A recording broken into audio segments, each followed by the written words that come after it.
All right, I am live. Just have to show it. You guys saw it in the thumbnail. Jimmy motherfucking buckets, baby. Jimmy buckets, man. This man was an absolute monster in game 3. I mean, no Bam, no Jimmy, absolutely no problem. The Miami Heat find a way to pull it off, and you just gotta love this team, man. There is no way you cannot love this team. Easily the most likable, the most surprising team in Miami Heat history, and they just continue to show why they're there. They continue to show why they are in the best stage. I know those first two games were very, very tough. I mean, especially losing Bam, losing Dragic. It took a little while for them to figure out how to play. But you got to rely on Eric Spoelstra and that coaching staff to make the adjustments and find a way to dent that armor of the Lakers. And they did that in this game. They absolutely did that. And of course, we do not win this game without Jimmy Butler having one of the most unbelievable NBA Finals performances in NBA history. He was like he's actually the only player in Finals history to have the numbers that he put up, like 40 points, 11 rebounds, 13 assists, and 70% field goal percentage. He's the only player in NBA Finals history to pull those numbers off. Unbelievable. And the thing is, we needed it. I mean, I know we won by 11 points. We pulled away a little bit at the end, but for the most part, this game, if you guys have watched all the games of this final series, this one had a different feel to it. The Lakers weren't getting whatever they wanted. Of course, Anthony Davis getting into foul trouble obviously helped us there. But, it just kind of felt like the Heat had, the Lakers' number, at least on the defensive end. It felt like it was not. I mean, they ended with only 104 points. It just felt like in the first two games they were getting whatever they wanted, and it felt like without Bam, it was going to be nearly impossible to do that, to just stop them and make them feel us. And that wasn't the case. Doesn't matter what circumstances Eric Spoelstra is put into, he finds a way to get it done. And you gotta really tip your cap to this Heat team, man. I mean, nobody counted them in. Everybody was saying sweep, sweep, sweep. I saw the NBA TV crew, literally everybody. Charles Barkley, was it Jalen Rose? Who else? Grant Hill, all of them saying that, yep, this is going to be a sweep. No chance. And I understand why they said it, because, I mean, honestly, without Bam, I mean, with Dragic, you can kind of like make up for that scoring with Kendrick Nunn, who's been there throughout the regular season. Obviously, he didn't play minutes, but you can at least get something from him. You have Hero, you have a lot of guys who can score the basket. So it wouldn't be as big of an issue that Goran Dragic wasn't in the game. However, no Bam, you have nobody that can replicate that. It would need to be a total team effort to be able to muster up a win here and to be competitive. And it was a combination of all that, and then of course Jimmy Butler having just an unbelievable game, just easily the best game of his entire career. It's no doubt about it. I was literally saying it as I was watching it. And before I even keep talking, the reason I'm having this late recap, usually I do it right after the game, but I was covering a soccer game last night that it started at 7 o'clock, literally same time as the Heat game was going on, and I couldn't watch it. I actually went 0 dark 30 on social media. I closed all notifications. I didn't want to know anything about the game. I recorded it. I got home and I was watching it. I was very, very nervous, even though, it definitely had a different feel to it. We had control for most of this game. Against a team like this that has LeBron and AD, they can turn it up at any moment, especially LeBron. Whenever he wants to get a bucket, it feels like he can do it. But it just like we held on and we got this victory. And the biggest reason was Jimmy Butler. I mean, this man barely sat. I think he played a total of like 45 minutes. He sat a little bit, a small stretch in the first quarter. And when we were up 20-9 and the Lakers came back, and obviously Derek Spoelstra had to put him back in. And then, of course, that little stretch right in the beginning of the fourth quarter, they had a 6-0 run in that stretch. Had to put him back in. We need him, because without him, you're relying on Tyler Hero, Jay Crowder, Andre Iguodala to get you buckets. Kelly Olynyk too, but it's just, I mean, that's just not going to work. Not against this Lakers team that is so great defensively. It just won't work. You need to have Jimmy Butler in there. And for him to actually perform the way he did when he's obviously going to be the focal point of the offense, and he still manages to get bucket after bucket. He did it 70% from the field. That's just absolutely unbelievable. Let me turn off these notifications. At least put it on silent mode for the live. I mean, you still got solid contributions from Kelly Olynyk. I mean, for him to go 17-7, and he had 23 points in the last game. I mean, he's playing really, really well. You got to appreciate what he's been able to do after not getting many minutes in that Boston Celtics series. For him to just get thrust into this series against the Lakers, and for him to perform very well, you gotta be very impressed with that. Even though he didn't have a good plus minus in this game, he contributed a lot. Was kind of just felt like the most consistent scoring option on the team aside from Jimmy Butler. And then I have to also give my props to Tyler Hero, because entering the fourth quarter, he was not shooting well at all. I mean, obviously, in the end of the game, he still didn't shoot well. He shot 33% from the field, but he was 3 for 15. 3 for 15. That is terrible. But, of course, short-term memory does not care that he hasn't shot the ball well. He knows that the team needs him to score. And what happened? He made the last 3 buckets to end 6 for 18.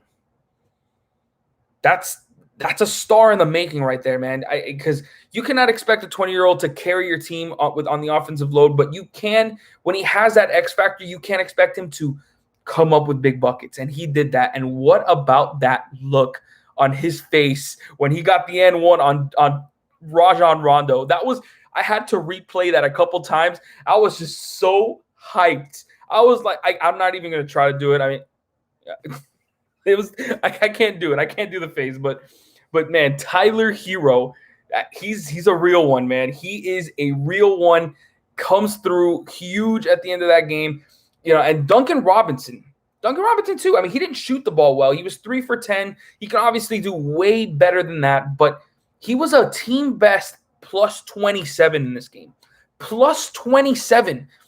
That's huge. That means that he was making the impacts on the game, even without scoring. I mean, he still had I think he had 13 points, if I'm not mistaken. Let me check that one more time.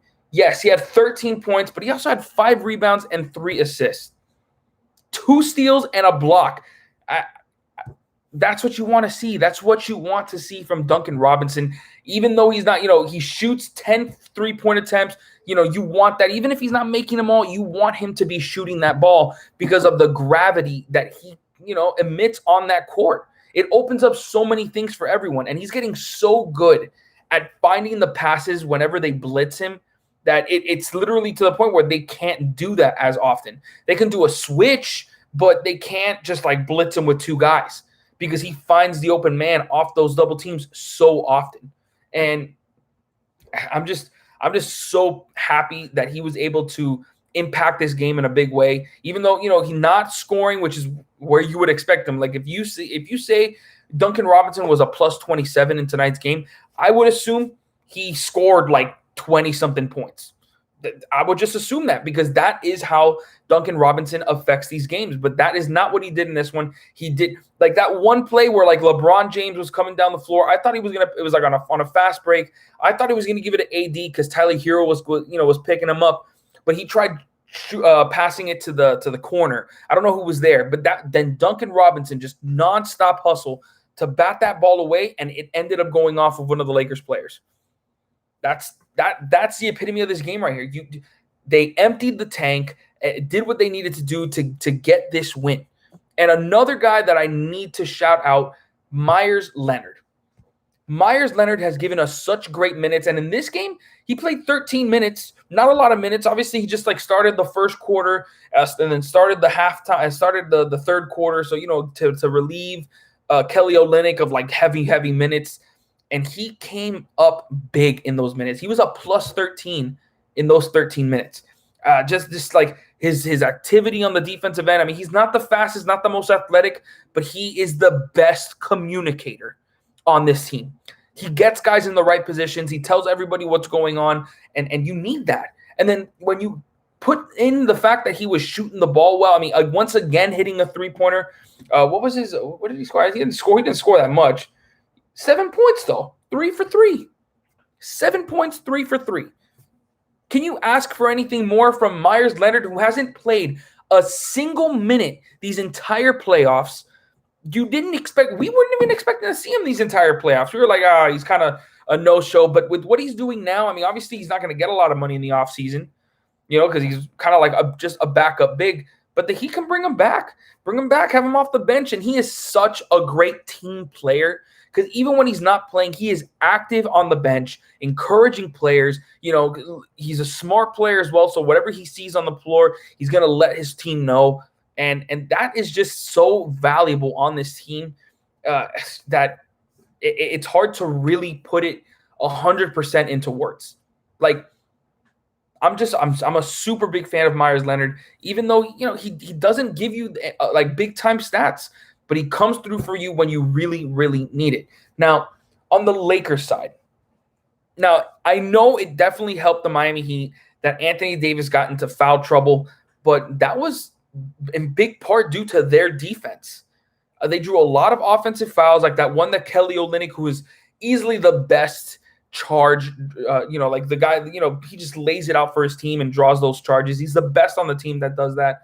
And he drew, I believe it was one offensive foul on Anthony Davis, but then, they're just getting him out of that rhythm, and he committed a lot of turnovers. That was another big thing for the Lakers. They had 19 turnovers in this game, and were just out of rhythm. Because the Miami Heat, the biggest thing that I saw from this game that I believe is going to carry over into the rest of this series is the way that they defended them. The way they were doing it the first 2 games, whenever, a defender, Tyler Hero or Duncan Robinson were covering whatever, Danny Green or KCP, they would come over to pick for LeBron, and he would instantly switch. So then you'd have LeBron getting covered by Hero or Robinson. That was a recipe for disaster for the Heat. Luckily, they were able to, they switched it up. Now what they did, they had Duncan Robinson or Tyler Hero just show, on LeBron, make him have to go around them, and then quickly return back to their, to the guy that they were defending. Because they needed to have a guy like either Jay Crowder, obviously Jimmy Butler primarily. And that was another thing that was just so impressive with Jimmy Butler in this game. He covered LeBron for most of this game. He was the primary defender on LeBron James and getting 40 points on the other end. It just felt like there was nothing that Jimmy Butler could do that was wrong. And there was another stat that I saw that there's something on Basketball Reference, a website that I use for stats, that they have this stat called game score, which is like how much a player individually impacted their team in that game. Of all the games that they have recorded, and they've been doing it since I believe the 90s or 80s, Jimmy Butler had the second highest game score of any player in finals history, just behind LeBron James in a game in 2016 when he had that unbelievable 3-1. I believe that was the year they came back from 3-1. I'm not 100%. I'm pretty sure that's the year they came back from a 3-1 deficit. And he was a legend in that series. So, you got one of the most unbelievable performances from Jimmy Butler. And I will go as far as to say, with the circumstances and what's going on with the team, this is the best performance from a Heat player ever. Ever. The only ones I can really put there are LeBron James against the Boston Celtics, Game 6 in 2012, and Dwayne Wade in 2006, Game 3 against the Dallas Mavericks. Those are the only games I can put up here, because without 2 of his best 3 players, 2 of the top 3 players on the team out, and the Lakers just having such a dominant, having the 2 best players in this series, in LeBron James and AD, the odds were obviously stacked ridiculously against the Miami Heat, and he came through in a big way and got the Heat this victory. So back to what I mean about the defense, just the way that they were showing on LeBron, whenever he was getting those screens and not letting him get whatever matchup he wanted.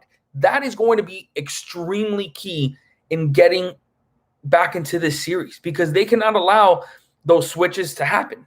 And they did not do that. They were very adamant on keeping Jimmy Butler on LeBron James and doubling Anthony Davis whenever he touched the ball. And that's what I was kind of saying at the end of the game too, that at that point, whenever he was just going off, they needed to double team him. Of course, it was at that point, it was too late because he was just feeling it and he was making whatever he wanted. But the Heat just needed to make adjustments on the defensive end. Because I barely saw any 2-3 zone in this game. They went primarily man and were able to own up, because the thing is, with a guy like LeBron James, as smart as he is, a 2-3 zone just won't work. That prep school defense just won't work. That college defense, it's not gonna to stifle LeBron James. This was the first time LeBron James felt the Miami Heat in this series, and that's why we're now at 2-1. Now we got a game tomorrow, huge game tomorrow, and hopefully we get Bam back. I do not expect to see Goran Dragic at all in this series. I would be extremely surprised. I mean, that injury he had is just terrible. A tear in his plantar. I'm probably saying it wrong, but still, it's just a really tough injury to take. And it's admirable for him to try to get back. I mean, he's a tough SOB, and it would obviously want to go out there and play for this team. He loves this team, and he's such a competitive player, so he's obviously going to want to come back. I just don't think it would be smart for him at his age. It's not a terrible injury, like something he can't come back from, so just don't rush it. Just don't rush it. It would not make sense for him to rush coming back. It really wouldn't. So, and for Bam Adebayo, I understand that he want to be extremely cautious because this guy is the franchise, and they need to make sure he's okay. They need to make sure that when he goes out there, he's not going to be at a high risk of re-injuring, or, no risk of re-injuring. We don't want that. So they're going to be cautious with him. He looked good going into game 3, but obviously ultimately they decided it wasn't smart for him to play. Now they got, this extra day to reevaluate him and see if he's going to be good for game 4. I think he will be. I think he'll be good for game 4 and he'll play.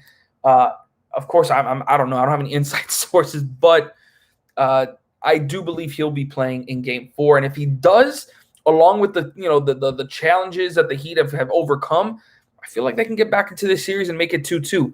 Of course, I didn't think so. And even if they don't have Bam in this game, they've shown already that they have a game plan that will work to stop LeBron and AD. And the thing is, well, maybe not LeBron, but at least AD. I know the foul trouble obviously helped, but the way that they were playing them, it just felt different. It felt like they had more control of this game, and they weren't getting whatever they wanted. And on top of that, the Lakers had huge games from Markieff Morris and Kyle Kuzma, and I don't expect those guys to really just ball out the rest of this series. That was their game. That was the game that they came out and played big. The Lakers needed to capitalize on that, and they didn't. So I'm super excited for game 4. I'm going to be watching that game from home. There's no way I'm going to cover a game when this series is so close. But of course, at some point I'm thinking like maybe I should just not watch the game because I didn't watch the game and they won the 2 games. But I'm not even going to do that. They're going to win game 4. I'm going to be hyped. I'm going to be coming back on here and talking to you guys about us tying this series up and just sticking it to all those analysts that say that the Heat have no chance in this series. Stephen A. Smith being like, when LeBron James wins the 4th title, it's like, bro, chillax on that. He only got 2 wins. You need 4. So let's see what happens. So that's going to wrap it up for this episode. Please hit that like button because I like that. That's my girlfriend right there, man. They're going to win, period. I mean, she's probably hoping so because, I get kind of pissed when they don't win. But aside from that, yeah, so that's going to wrap it up for today's episode. Hope you guys enjoyed. Please hit that like button and subscribe for any future Miami content. So I'll see you guys later.